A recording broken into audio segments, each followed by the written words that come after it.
Okay, तो hello everyone, my name is Sanjeev Pandey और स्वागत है आपका अपने प्यारे से चैनल में, खूबसूरत से चैनल में, जेआर कॉलेज में। Okay, so we have started the topic that is kinetic theory of gases and radiation. हम लोग ने ऑलरेडी इंट्रोडक्शन टॉपिक डिस्कस कर लिया है। ऑलरेडी हम लोग ने डिस्कस कर लिया है भाई काइनेटिक थ्योरी के अंदर हम लोग ने क्या क्या पढ़ने वाले हैं। ऑलरेडी हम लोग डिस्कस कर लिए हैं what is free mean path, okay, what is RMS velocity, ये सारा चीज ऑलरेडी हम लोग ने लेक्चर नंबर 1 में डिस्कस कर लिया है। तो अगर अभी तक आप लोग ने लेक्चर नंबर 1 नहीं देखा है तो सबसे पहले जाओ लेक्चर नंबर 1 देखो और उसके बाद लेक्चर नंबर 2 पे आ जाओ। ओके, और इसके अलावा भी हमारे पास सारे के सारे ऑलरेडी टॉपिक बने हुए हैं, जैसे rotational dynamics chapter number 1, mechanical properties of fluid, okay, chapter number 2 already तुम्हारे 9th chapter current electricity, 9th के बाद सारे के सारे 16 चैप्टर तक, मतलब सारे के सारे ऑलमोस्ट बीच के 4-5 चैप्टर छोड़ के तुम्हारे सारे के सारे चैप्टर्स अवेलेबल हैं प्लेलिस्ट में। 12th के फिजिक्स प्लेलिस्ट में जाके तुम लोग वहां पे रेफर कर सकते हो। वहां पे ऑलरेडी कंटेंट अवेलेबल है, बहुत बेहतरीन तरीके से अवेलेबल है और वो चीज को तुम रेफर करके वहां से पढ़ाई कर सकते हो। ओके, सो स्टार्ट कर दो पढ़ाई। याद रखना, अब तुमको लगेगा नहीं, पता नहीं चलेगा, बट देखते देखते ये जो टाइम है ना, ये टाइम ऐसा जबरदस्त तरीके से भागेगा ना कि तुमको समझ में नहीं आएगा, और लास्ट में फिर जब तुम 1 महीने 2 महीने में पढ़ने जाओगे तो फिर सारा ब्लंडर हो जाएगा। ओके, चलो, सो बुक और पेन उठा लो, स्टार्ट करते हैं आज का topic that is kinetic theory of gases and radiation, lecture number 2। क्या डिस्कस करेंगे हम लोग? डिस्कस करेंगे pressure of an ideal gas in the close container, जो कि लास्ट लेक्चर में बच गया था। फिर RMS velocity in terms of temperature, हम लोग आरएमएस वेलोसिटी का formula in terms of temperature discuss करेंगे। एनर्जी का formula in terms of temperature discuss करेंगे। We will discuss what is degree of freedom and we will discuss the law of equipartition of energy, and that is important topic, that is law of equipartition of energy. Okay, exam में पूछ चुका है, 1 mark के लिए, 2 mark के लिए पूछ लेता है, और ये जो law of equipartition of energy है इसके ऊपर ही इसके बाद का टॉपिक डिपेंड करता है, दैट इज योर जब हम लोग मेयर्स रिलेशन पढ़ेंगे, जब हम लोग रेशो निकालेंगे किसका, स्पेसिफिक हीट कैपेसिटी का, तो वहां पे इसका काम बहुत आएगा। ओके, तो वो हम डिस्कस करेंगे। चलो, तो बुक और पेन ले लो, डिस्कस करते हैं, स्टार्ट करते हैं topic. Let us start with the first topic that is your pressure of an ideal gas in a container. Okay, तो हमको प्रेशर कैलकुलेट करना है किसका, गैस का, in a closed container. Close container के अंदर हमको उसका प्रेशर कैलकुलेट करना है। तो let us start. Okay, let us start.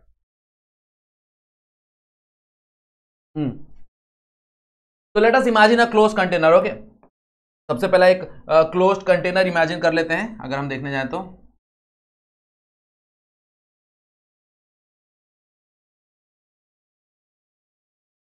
मेरे ख्याल से this is the closed container,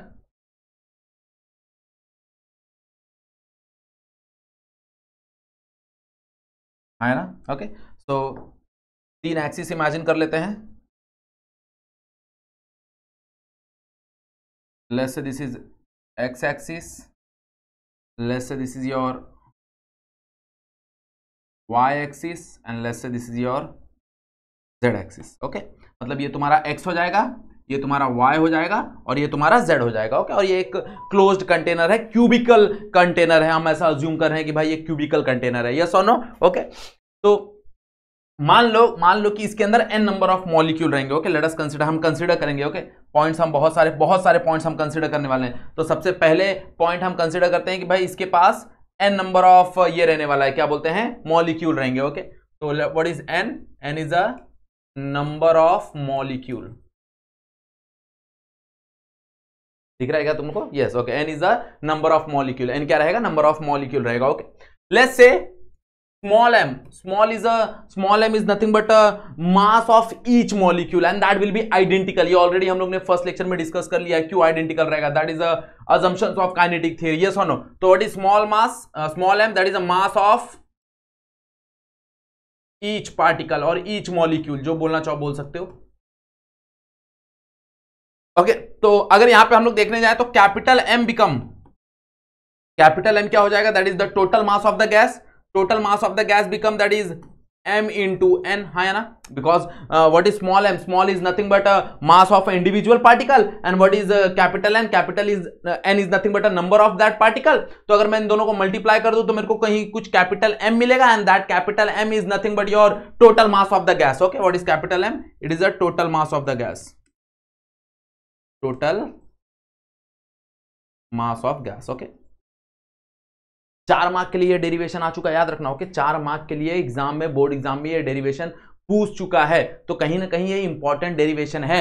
okay, ध्यान दो, एकदम स्लो जाएंगे, एकदम धीरे से जाएंगे, कोई तकलीफ नहीं है। हर एक स्टेप को समझने की कोशिश करो, कहां कहां से ये स्टेप आया। ओके, और लेट्स से कि भाई एक साइड का जो लेंथ है उसको हम लोग एल मान लेते हैं। क्या मान लेते हैं? एल मान लेते हैं। तो एक साइड का जो लेंथ है उसको हम लोग एल मान लेते हैं। ओके, दिख रहा है एवरीवन सबको? यस और no? This is L. Okay, L is nothing but a length.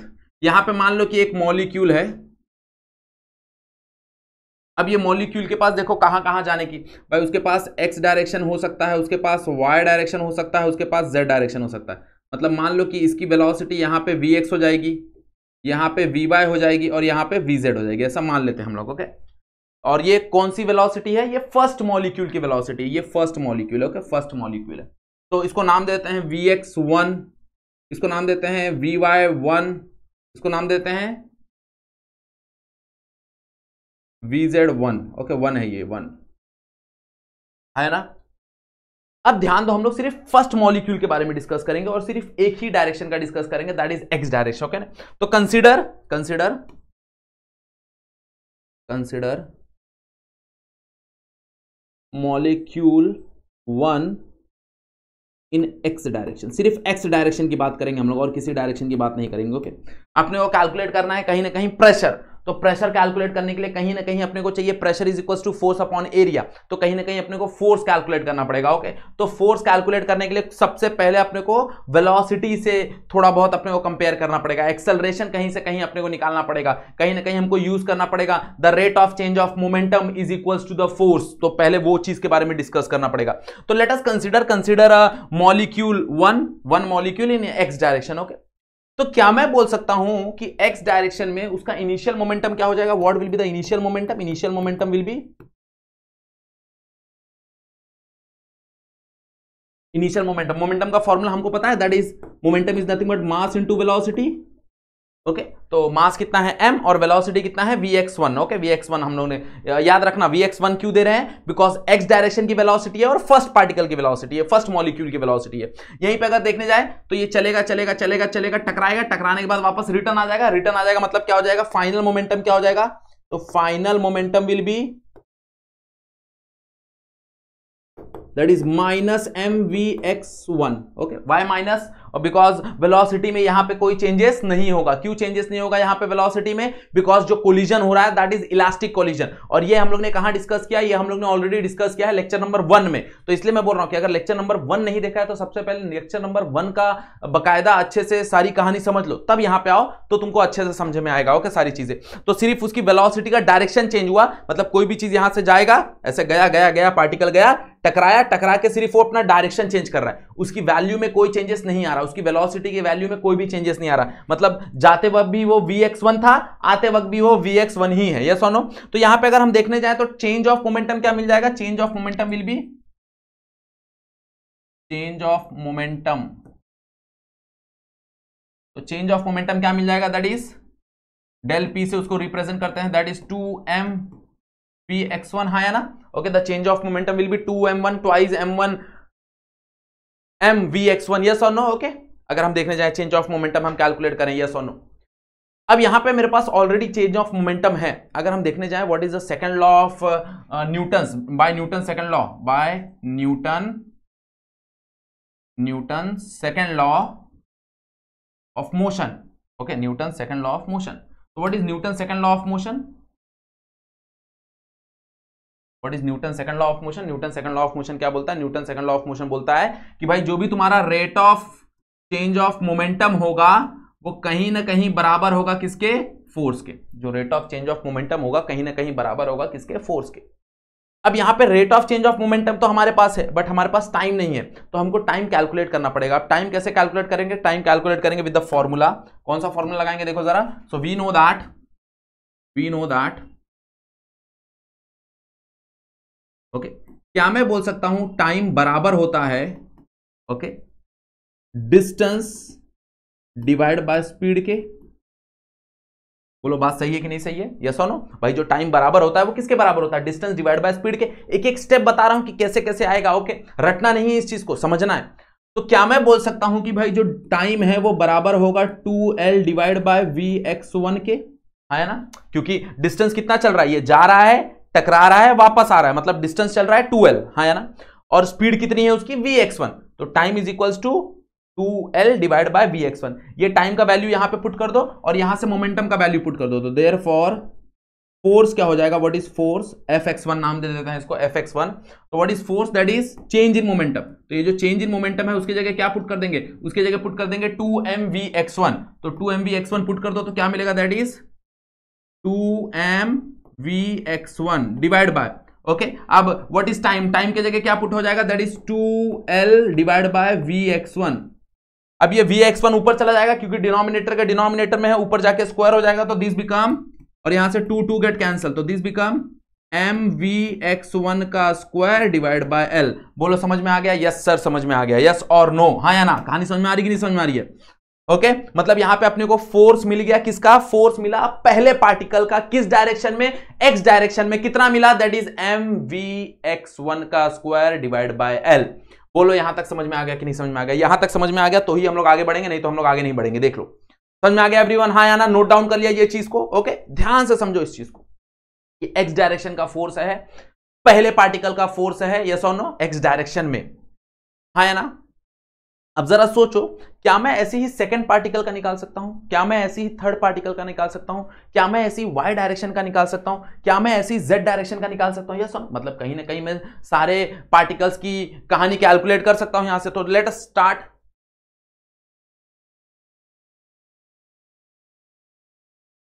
अगर हम लोग कैलकुलेशन करें तो क्या हो जाएगा, देखो जरा। तो अगर मैं बात करूं प्रेशर का, तो प्रेशर क्या मिलेगा अपने को यहां से, प्रेशर ऑफ फर्स्ट पार्टिकल और फर्स्ट मॉलिक्यूल इन एक्स डायरेक्शन, एक्स डायरेक्शन। चलो ओके। अगर किसी को ऐसा लग रहा होगा कि थोड़ा वीडियो स्लो जा रहा है तो तुम लोग 2x या फिर 1.5x पे देख सकते हो, कोई प्रॉब्लम नहीं है, ओके क्लियर। अब तो YouTube ने तुमको भाई अच्छा दे दिया, तुम्हारा टाइम वेस्ट भी नहीं होगा। मैं स्लो क्यों जा रहा हूं, क्योंकि सबको समझे और हर एक स्टेप समझे। चलो, तो क्या मैं बोल सकता हूं px1 बराबर हो जाएगा fx1 डिवाइड बाय एरिया के, हाँ या ना, यस और नो। क्या मैं बोल सकता हूं px1 बराबर हो जाएगा fx1, what is fx1, that is mvx1 का स्क्वायर डिवाइड बाय l, तो mvx1 का square divide by a into l. और क्या मैं बोल सकता हूं a into l, area into length, that become volume. देखो ना ध्यान से, एरिया क्या होगा, that is the surface area of this, yes और no, the surface area of this. अब ये सरफेस एरिया को इस लेंथ के साथ अगर मैं मल्टीप्लाई कर दूं तो मेरे को ये पूरा वॉल्यूम मिल जाएगा, यस और नो, ये पूरा वॉल्यूम मिल जाने वाला है, यस और नो। बात समझ में आ रहा है कि नहीं समझ में आ रहा है एवरीवन, यस और नो, आया ना, ओके, यस और नो, ओके। तो क्या मैं यहां पे लिख सकता हूं, that is px1 is equals to mvx1 का स्क्वायर डिवाइड बाय वॉल्यूम, और वॉल्यूम को थोड़ा कैपिटल V लिखना, नहीं तो तुम कंफ्यूज हो जाओगे वेलोसिटी और वॉल्यूम में, ओके, नहीं तो तुम कंफ्यूज हो जाओगे वेलोसिटी और वॉल्यूम में, यस और नो, ओके। अब ये px1 की बात हो रही है, तो क्या ऐसे ही मैं सेकंड पार्टिकल के लिए बोल सकता हूं, यस और no, for second particle, okay, therefore for second particle,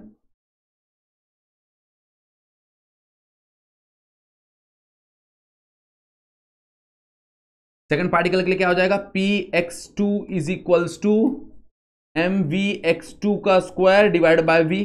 बोलो समझ में आ गया। क्या मैं ऐसी थर्ड पार्टिकल के लिए बोल सकता हूं, that is px3 is equals to mvx3 का स्क्वायर डिवाइड बाय v, हाँ है ना।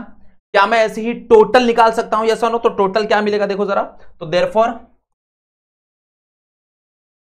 Total pressure in x direction,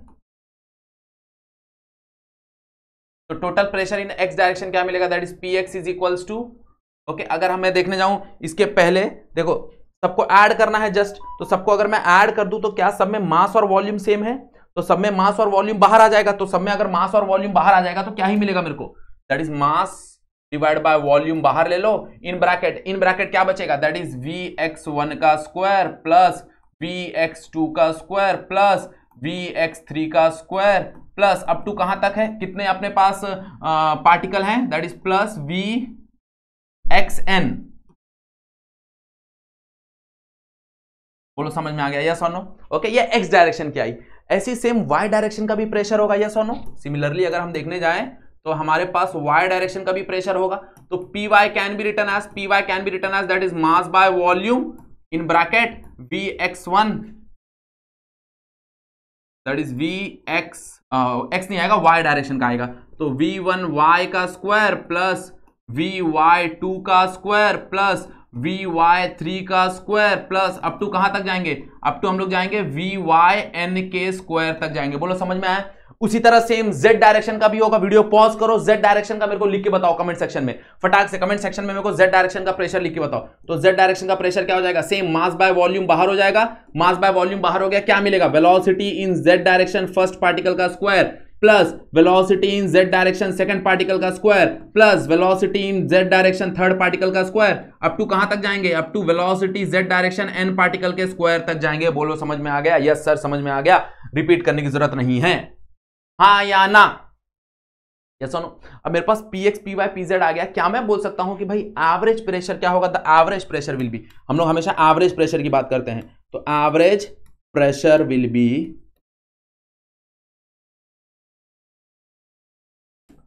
average pressure कैसे निकलेगा? px plus py plus pz divide by 3, average ऐसे निकालते हैं, यस और नो? भाई x डायरेक्शन का, y डायरेक्शन का, z डायरेक्शन का ऐड करो, डिवाइड बाय 3 कर दो, यही तो होता है एवरेज प्रेशर, यस और नो? एवरेज।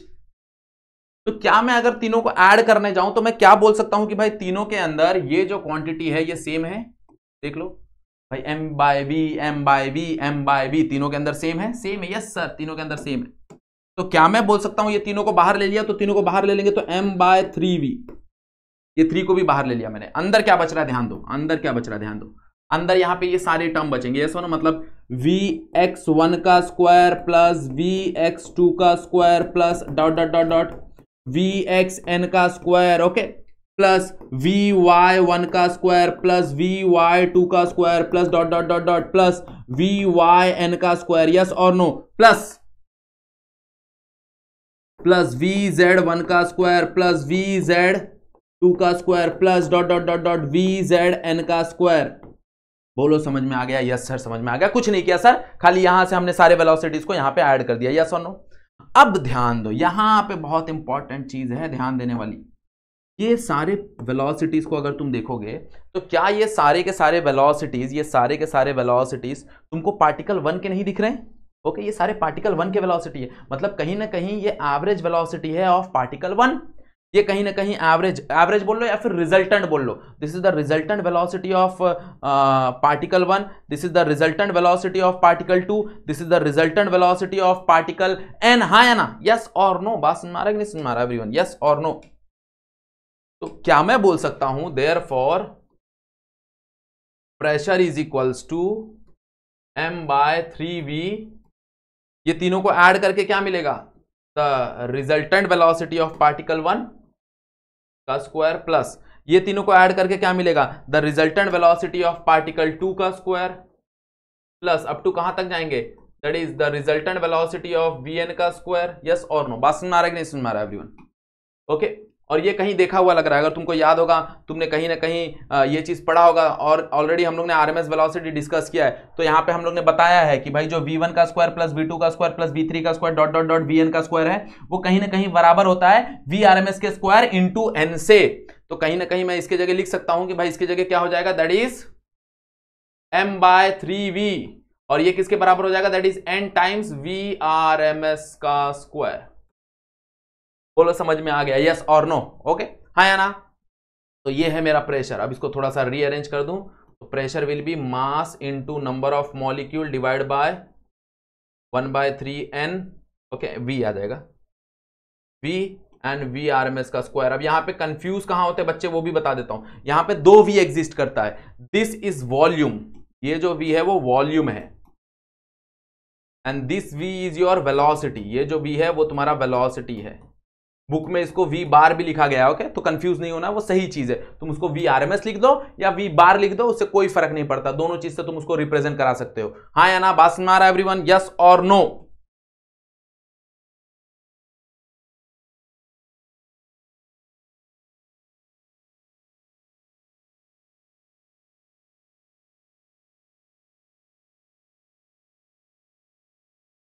तो यहाँ पे V आ जाएगा, यहाँ पे VRMS।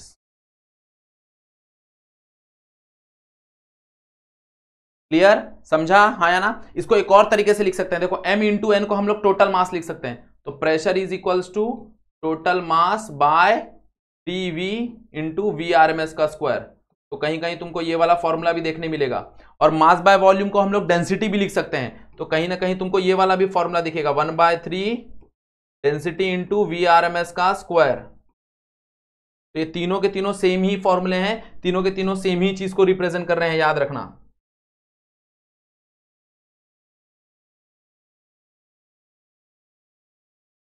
तीनों में से तुमको जो फॉर्मूला चाहिए वो फॉर्मूला तुम याद रख सकते हो, क्योंकि तीनों के तीनों एक ही चीज पे डिस्कस कर रहे हैं, तीनों के तीनों एक ही चीज पे बात कर रहे हैं, हाँ या ना। समझ में आ गया एवरीवन, यस और नो?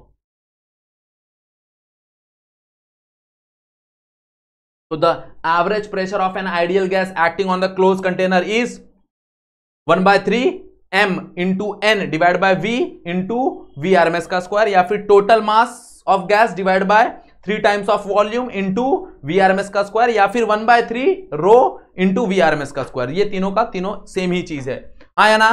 क्लियर, समझ में आ गया एवरीवन? आगे बढ़े, चलो। Next is your RMS velocity in terms of temperature, मतलब कहीं ना कहीं हम आरएमएस वेलोसिटी का discussion in terms of temperature में करने वाले हैं। तो चलो देखते हैं जरा क्या हो जाएगा। तो क्या मैं बोल सकता हूं, वी नो दैट, हम वही जो फॉर्मूला हमने लिया है वही फॉर्मूले से हम लोग शुरुआत करेंगे। वी नो दैट, क्या हमको पता है, pressure is equals to mass by T volume times VRMS का स्क्वायर। यस सर, अभी हमने थोड़ी देर पहले देखा, तो ये फॉर्मूला हमको आता है, हाँ या ना। क्या मैं ये वॉल्यूम को इधर लेके जाऊं तो यहां पे बन जाएगा PV is equals to m/3 VRMS का स्क्वायर। यस सर, ये भी बन जाएगा।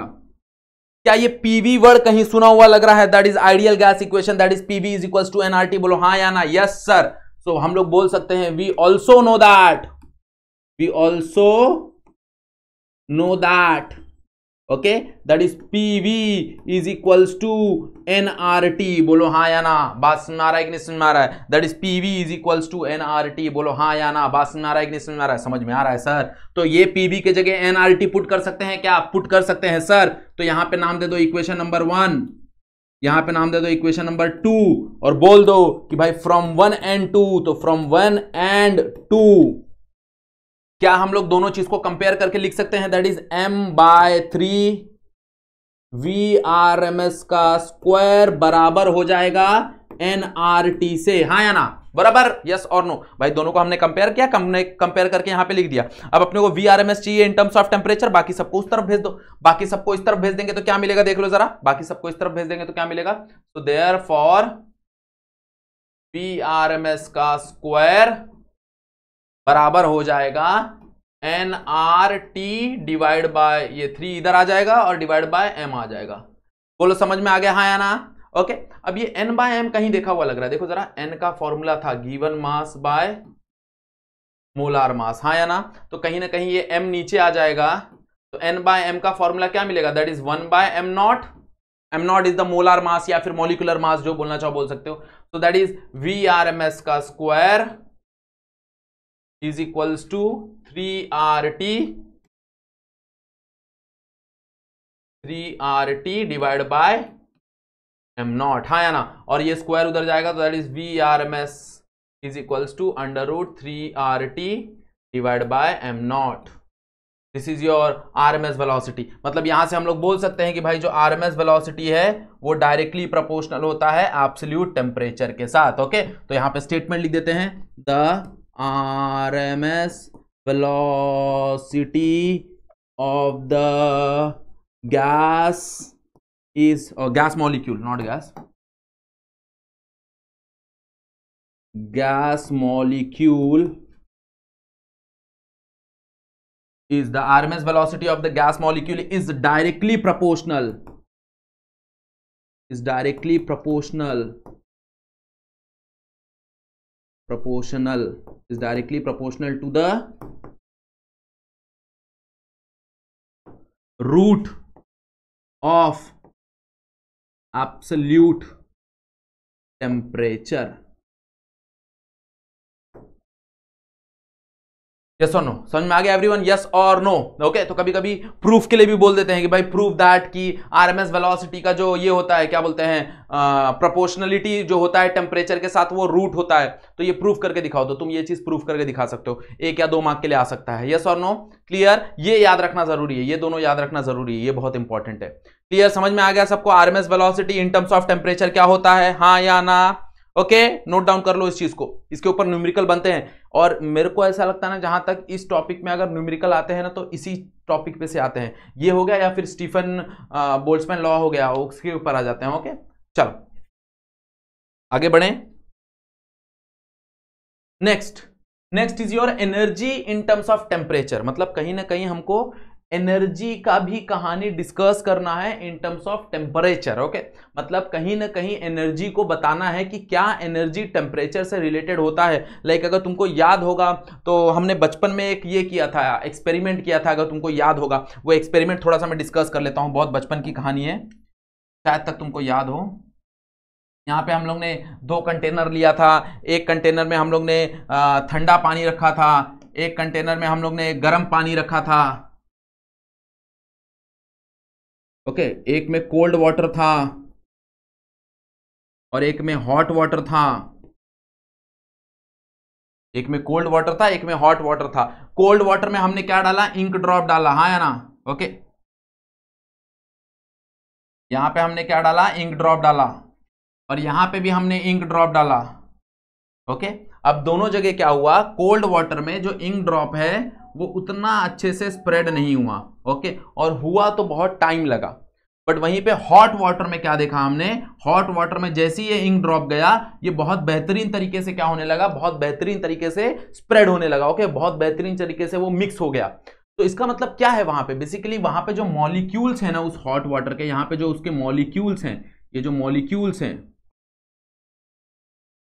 ओके, ये बहुत ज्यादा एनर्जी से ट्रैवल कर रहे हैं क्योंकि उनका temperature is high. Okay, so since okay they have high temperature, तो उनकी जो इंटरनल एनर्जी है, इसको बेसिकली इंटरनल एनर्जी बोलते हैं, तो उनकी जो इंटरनल एनर्जी है वो भी क्या है, हाई है।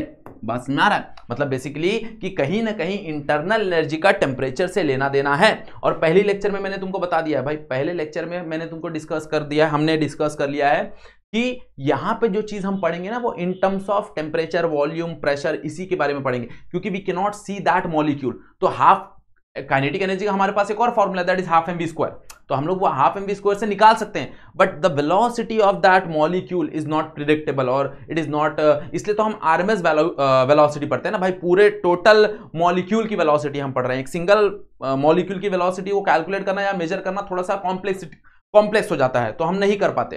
तो इसलिए हम क्या करेंगे, काइनेटिक एनर्जी का formula in terms of temperature discuss करने वाले हैं। क्लियर? बात में आ गया एवरीवन? यस और नो? चलो,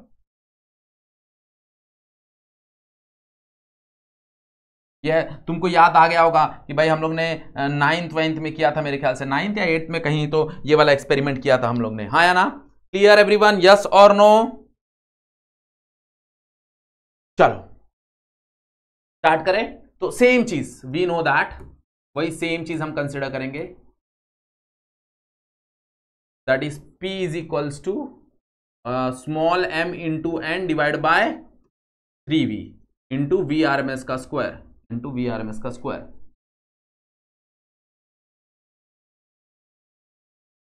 ये ऑलरेडी हमने फॉर्मूला देख लिया, that is pressure is equals to small mass into n। Okay, इसकी जगह हम कैपिटल मास भी लिख सकते हैं, कोई प्रॉब्लम नहीं है। तो क्या मैं बोल सकता हूं यहां पे थोड़ा सा अगर इसको रीअरेंज करूं, तो 2 से इसको मल्टीप्लाई डिवाइड करते हैं। क्या करते हैं, 2 से इसको मल्टीप्लाई डिवाइड करते हैं। यहां पे आ जाएगा 3 और यहां पे आ जाएगा 1/2। ओके, साथ में रखते हैं m, साथ में रखते हैं वी आर एम एस का स्क्वायर, और बोलो ये दिखा हुआ लग रहा है, ये पार्ट कहीं देखा हुआ लग रहा है, बोलो ध्यान से, ये पार्ट कहीं ना कहीं देखा हुआ लग रहा है, हाँ या ना? साथ में यहां पे v बच रहा है और यहां पे n बच रहा है। ओके, हमने क्या किया, सिंपली कुछ नहीं किया, 3v वैसे का वैसे ही है, n वैसे का वैसे ही है, बस यहां पे हाफ से मल्टीप्लाई किया, हाफ से डिवाइड कर दिया और इसको एक ब्रैकेट में लिख दिया। सो दिस बिकम, ये जो टर्म दिख रहा है तुमको, this term, okay, this represent the kinetic energy of a molecule. हाँ या ना बोलो, समझ में आ रहा है? ओके, ये क्या रिप्रेजेंट कर रहा है? ये रिप्रेजेंट कर रहा है kinetic energy of single molecule. तो क्या मैं उस चीज को n के साथ मल्टीप्लाई कर दूं तो वो रिप्रेजेंट करेगा kinetic energy of total molecule, yes और नो? मतलब कहीं ना कहीं ये पूरे टर्म की जगह मैं E लिख सकता हूं। तो देयरफॉर मेरे को यहां पे क्या मिलेगा, ये चीज को इधर लेके जाओ, दैट इज 3PV, और ये 2 को डिवाइड में लेके आओ, और ये पूरे टर्म के जगह, ये पूरे टर्म के जगह कहीं ना कहीं मैं एनर्जी लिख सकता हूं, दैट इज टोटल एनर्जी। तो यहां पे आ जाएगा this is equals to E, okay. या फिर मैं बोल सकता हूं therefore E is equals to 3/2 PV, है ना? E is equals to 3/2 PV, where E is total kinetic energy of gas molecule, और इसको ही कहीं ना कहीं हम इंटरनल एनर्जी भी बोलते हैं, ओके। इसको ही कहीं ना कहीं हम इंटरनल एनर्जी भी बोलते हैं। ये चीज हम डिस्कस करेंगे जब हम थर्मोडायनेमिक्स पढ़ेंगे, तो वहां पे हमको बहुत ज्यादा काम आने वाला है इंटरनल एनर्जी का, ओके। यस और नो? ओके, तो कहीं ना कहीं E का फॉर्मूला क्या हो जाएगा, दैट इज 3/2 PV। ये एक फॉर्मूला हो गया, ये एक फॉर्मूला हो गया। इसको इन टर्म्स ऑफ टेम्परेचर देखना है, तो इन टर्म्स ऑफ टेम्परेचर देखना है तो वही कहानी भाई, इन टर्म्स ऑफ टेम्परेचर हमको पता है PV is equals to nRT। So also we know that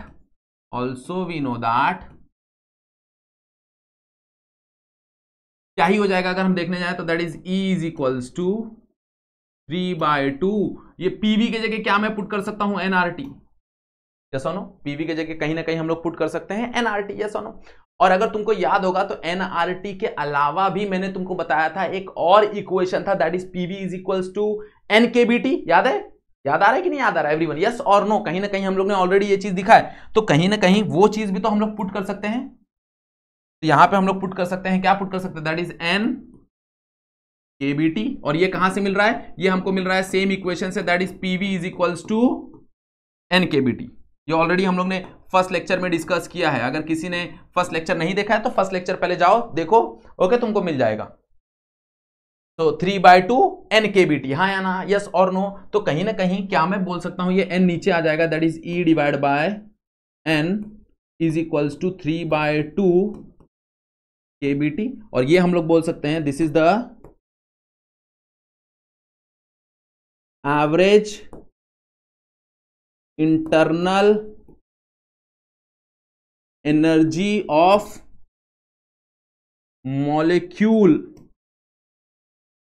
पर unit number of molecule is 3/2 KBT, हाँ है ना?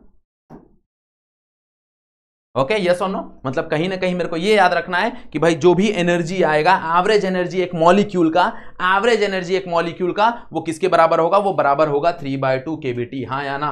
बोलो समझ में आया कि नहीं समझ में आया? तो तुमको ये भी याद रखना है, तुमको ये भी याद रखना है, ओके। तुमको सिर्फ अगर n का वैल्यू 1 पुट कर दिया तो उससे कोई फर्क नहीं पड़ता। तो कहीं ना कहीं हमको ये याद रखना है कि भाई जो एनर्जी है वो कहीं ना कहीं बराबर होगी 3/2 KBT से, ओके। और ये एवरेज एनर्जी की बात हो रही है, किसकी बात हो रही है, एवरेज एनर्जी की बात हो रही है। क्लियर एवरीवन, हाँ या ना? बात समझ में आ रहा है? तो यहां पे हम लोग ने काइनेटिक एनर्जी का फॉर्मूला देख लिया, काइनेटिक एनर्जी का फॉर्मूला इन टर्म्स ऑफ क्या देख लिया, काइनेटिक एनर्जी का formula in terms of temperature देख लिया। And what is the formula, that is kinetic energy, जिसको हम लोग इंटरनल एनर्जी भी बोलेंगे, and that internal energy is equals to 3/2 KBT, okay, हाँ या ना? यस सर, समझ में आ गया, बहुत बढ़िया। चलो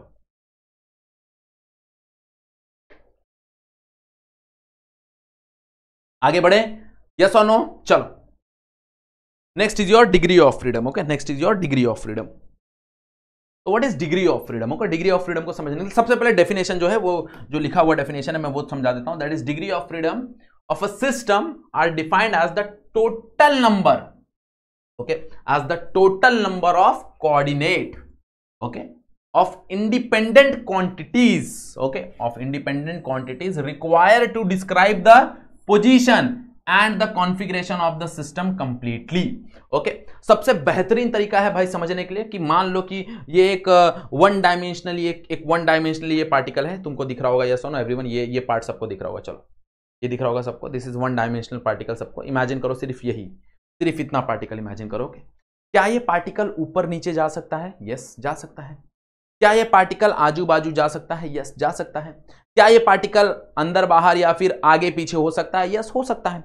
मतलब कहीं ना कहीं इस पार्टिकल को एक तरह से फ्रीडम है, एक तरफ से परमिशन है to move in all three direction, yes और नो। तो इसका मतलब इसका जो डिग्री ऑफ फ्रीडम हो गया वो 3 हो गया, okay. It has 3 degree of freedom, okay. मतलब ये 3 डायरेक्शन में बेझिझक मूव कर सकता है, या फिर हम इसको डिस्क्राइब कर सकते हैं इसके 3 डायरेक्शनल मोशन के साथ, and that is called as degree of freedom, तो डिग्री ऑफ फ्रीडम, वापस एक बार, the degree of freedom of a system are defined as the total number of coordinate of independent quantities required to describe the position and the configuration of the complete system, okay। so यहां पे ध्यान दो कि अगर वो monoatomic, okay, अगर वो monoatomic है तो फॉर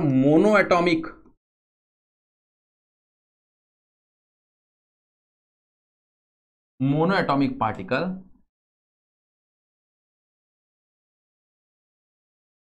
लाइक इमेजिन कर लो He, ओके, हीलियम हो गया तुम्हारा, फिर नियॉन गैस हो गया तुम्हारा, ओके, Ne, ये जो भी तुम्हारे इनर्ट गैस है, that is monoatomic.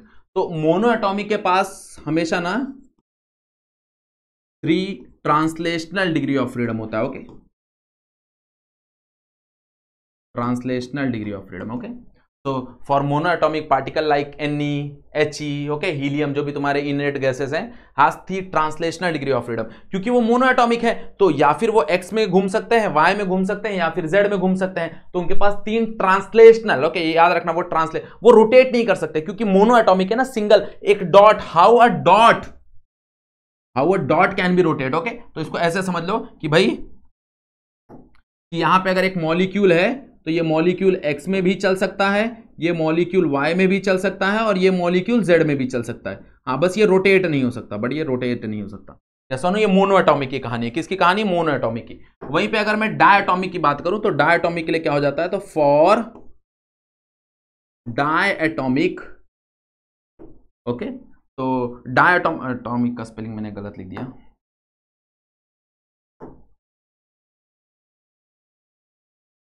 डायएटॉमिक particle like और molecule like O2, N2, H2, okay, ऐसे एक्स्ट्रा बहुत सारे हैं अपने पास, यस और नो। तो दीज आर डायएटॉमिक पार्टिकल, और ये बेसिकली रिजिड है, ध्यान देना, ओके। इनको रिजिड बोला जाता है। रिजिड क्यों बोला जाता है? क्योंकि भाई ये जो ये हैं, क्या बोलते हैं, इनके बीच का जो बॉन्डिंग है वो बहुत स्ट्रांग है। तो सिंस बॉन्डिंग बहुत स्ट्रांग है तो इसके अंदर कोई वाइब्रेशनल मोड नहीं आता, इसलिए इसको रिजिड बॉन्डिंग बोला जाता है, ओके, या फिर रिजिड डायएटॉमिक बोला जाता है, ऐसा।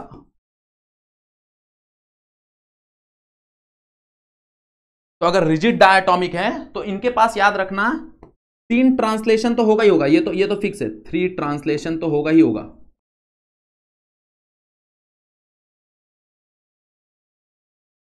DOF का मतलब degree of freedom, okay, and it also have 2 rotational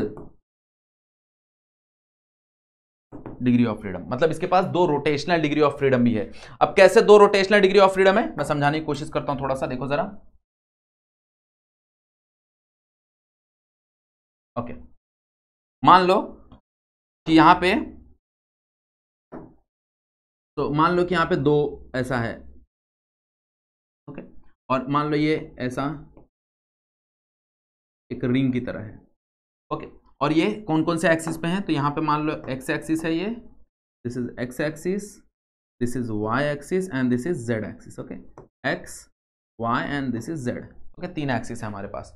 तो इसको ऐसे कुछ मान लो कि भाई एक रिंग है, ये ऐसा रिंग है, इस कॉर्नर पे एक मॉलिक्यूल है, इस कॉर्नर पे एक मॉलिक्यूल, ऐसा इमेजिन करो। तो अगर हम देखने जाएं तो ये जो जेड एक्सिस है इसके अलोंग भी ये रोटेट कर सकता है, ये सुनो, जेड एक्सिस के अलोंग भी रोटेट कर सकता है, वो वाई एक्सिस के अलोंग भी रोटेट कर सकता है। जो पार्टिकल है यहाँ पे, जो पार्टिकल है देखो, ऐसे ऐसे भी मूव कर सकते हैं वो अलोंग जेड, और वो ऐसे भी मूव कर सकते हैं। ओके, ऐसे भी मूव कर सकते हैं, मतलब कहीं ना कहीं वो 2 एक्सिस के अलोंग मूव कर सकते हैं। हाँ, अब बहुत लोग को सवाल होगा, क्या सर एक्स एक्सिस पर मूव नहीं कर सकते? एक्स एक्सिस पे वो मूव करेंगे, वो सर्कुलर मोशन करेंगे, बट वो सर्कुलर मोशन में ना जो पोजीशन चेंज हो रहा है वो उतना क्लेरिफाई नहीं होगा। तो इसलिए हम मानते हैं कि इसके पास जो रोटेशनल मोशन है वो सिर्फ 2 ही है, क्योंकि 2 ही एक्सिस पे ये विजिबल हो पाएगा। कौन से 2 एक्सिस? जिस एक्सिस पे ये है उसके अलावा 2 जो परपेंडिकुलर हैं उस पे वो विजुअलाइज हो पाएगा। मतलब अगर वो एक्स पे है तो अगर y पे वो घूमेगा तो उसको समझ में आ जाएगा, अगर वो z पे घूमेगा तो भी उसको समझ में आएगा, बट अगर वो x पे ही घूमेगा तो समझ में नहीं आएगा कि वो घूम रहा है कि नहीं घूम रहा है। इसलिए हम मानते हैं कि भाई 2 रोटेशनल डिग्री ऑफ फ्रीडम है। क्या है वहां पे? 2 रोटेशनल डिग्री ऑफ फ्रीडम है। Diatomic particle, okay, diatomic particle like N2, और रिजिड है। ये क्या है? रिजिड है, ध्यान देना। नॉन रिजिड के लिए भी है। ओके, हमारे पास नॉन रिजिड के लिए भी है। मान लो कि अगर हम देखने जाएं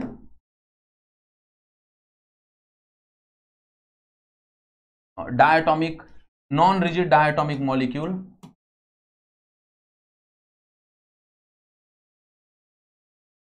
non rigid diatomic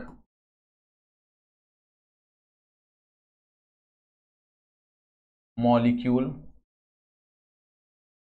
like CO, NO, ऐसा। ओके, तो ये नॉन रिजिड है। ये क्या है? ये नॉन रिजिड है, मतलब इनका जो बॉन्डिंग है वो उतना स्ट्रांग नहीं है, तो ये नॉन रिजिड है। तो सिंस ये नॉन रिजिड है तो इनमें क्या आता है? इनमें एक वाइब्रेशनल मोड भी आ जाता है। मतलब इनके पास कहीं ना कहीं 3 ट्रांसलेशन तो होंगे ही होंगे। ट्रांसलेशन मतलब linear, okay, translation, 3 translation degree of freedom होंगे ही होंगे, 2 रोटेशन भी होंगे,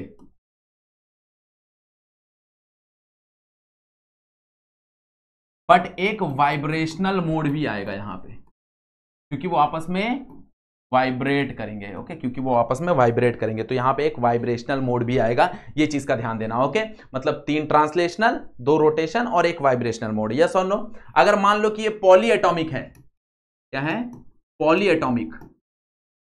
तो पॉली एटॉमिक मॉलिक्यूल के लिए क्या होता है भाई? पॉली एटॉमिक है ना, पॉली एटॉमिक मतलब it's like a 3D structure. Okay, it's like a 3D structure. तो पॉली एटॉमिक में हमेशा याद रखना कि भाई 3 ट्रांसलेशनल डिग्री ऑफ फ्रीडम और 3 rotational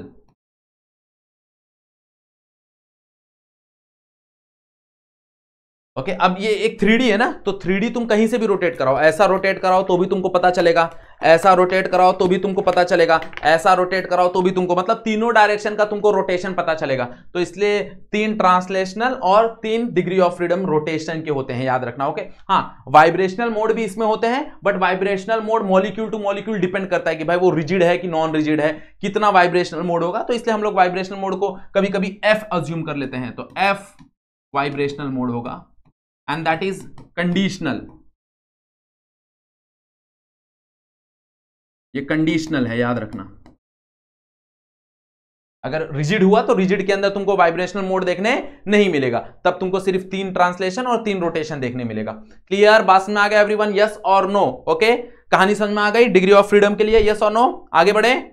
the next thing is law of equipartition of energy, that is law of equipartition of energy। and what is this law of equipartition of energy? okay, क्या होता है law of equipartition of energy? चलो, तो पहले statement देख लेते हैं क्या बोल रहा है। It state that for a gas in a thermal equilibrium at a temperature T, तो अगर किसी गैस का टेम्परेचर T है तो उसका जो एवरेज एनर्जी है for a molecule associated with each quadratic term is half kBT।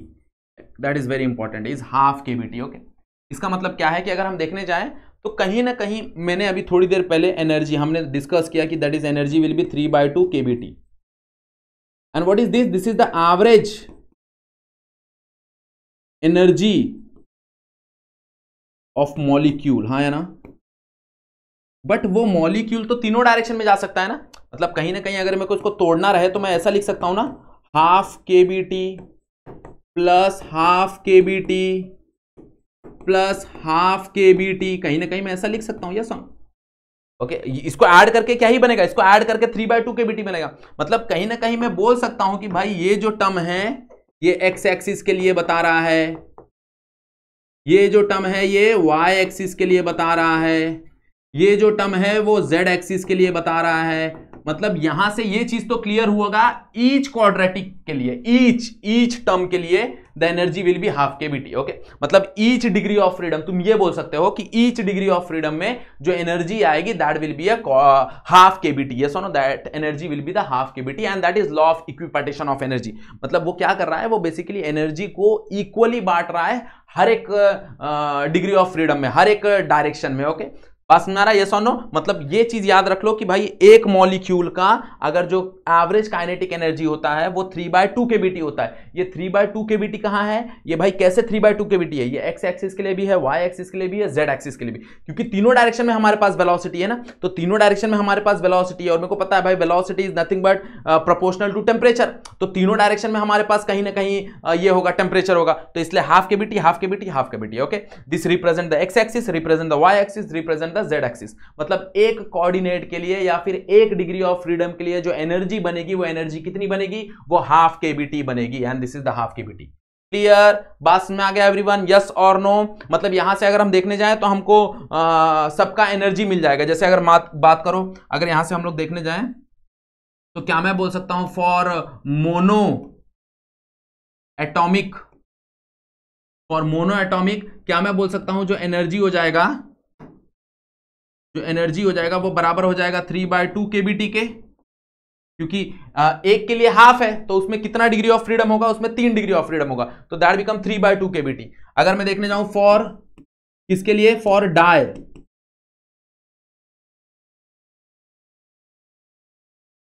Diatomic में रिजिड की बात कर रहे हैं हम लोग, किसके लिए, रिजिड की बात कर रहे हैं। ओके, रिजिड में क्या हो जाएगा भाई, 3 ट्रांसलेशनल है और 2 रोटेशन है, तो 3 ट्रांसलेशनल के लिए 3 और 2 रोटेशनल के लिए 2, तो दैट बिकम 5, तो दैट बिकम 5/2 KBT। यस और नो।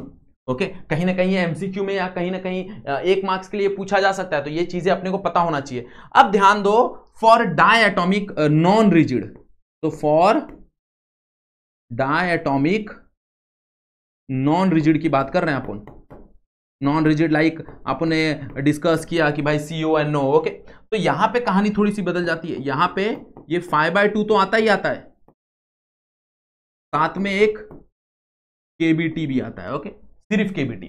अब ये क्यों सिर्फ KBT है, तो इसके बारे में थोड़ा सा डिस्कस कर लेते हैं। देखो जरा, फॉर स्पेशली फॉर द किसके लिए, वाइब्रेशनल मोड के लिए। ओके, फॉर वाइब्रेशनल मोड,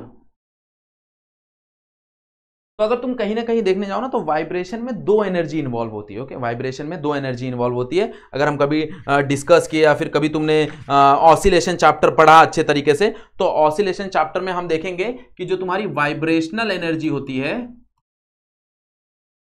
वो 2 चीजों से बन के हुई है। मतलब दैट इज हाफ mv², एक तो तुम्हारी काइनेटिक एनर्जी हो गई दैट इज हाफ mv², और एक तुम्हारा हो जाता है that is called as half kx²।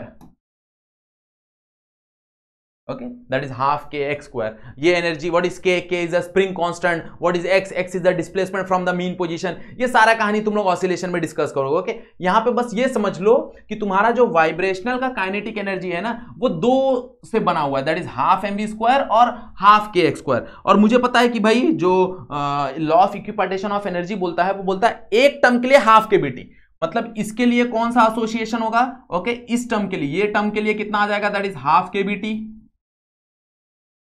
और वहीं पे ये टर्म के लिए भी कितना आ जाएगा, दैट इज हाफ KBT। तो this half KBT that become a twice of half KBT। ये सुनो, मतलब मैं बोल सकता हूं कि एनर्जी एसोसिएटेड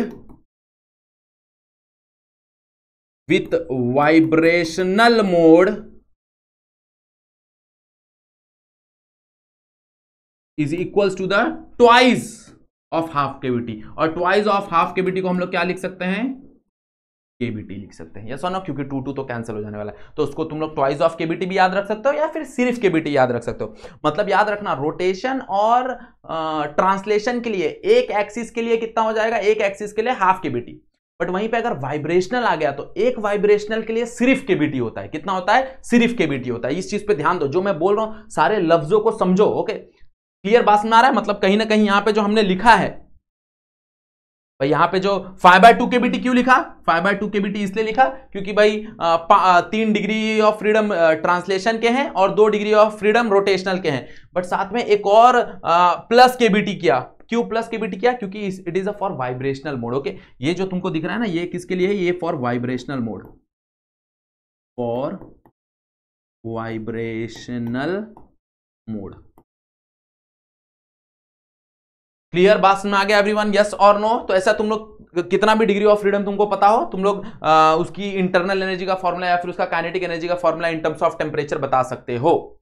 क्लियर, समझ में आ गया सबको everyone? What is law of equipartition of energy? आज के टॉपिक सारे क्लियर हुए, हाँ या ना? Okay, so we have already made the kinetic theory, लगभग आधा खत्म हो चुका है। ओके, इसके बाद काइनेटिक एनर्जी एक लेक्चर में समझो काइनेटिक एनर्जी खत्म हो जाएगा और उसके बाद 2-3 लेक्चर में रेडिएशन वाला पार्ट खत्म हो जाएगा। Okay, so we will soon complete this topic and we will also complete the numerical. Okay, हम न्यूमेरिकल भी कवर करने वाले हैं यहाँ पे।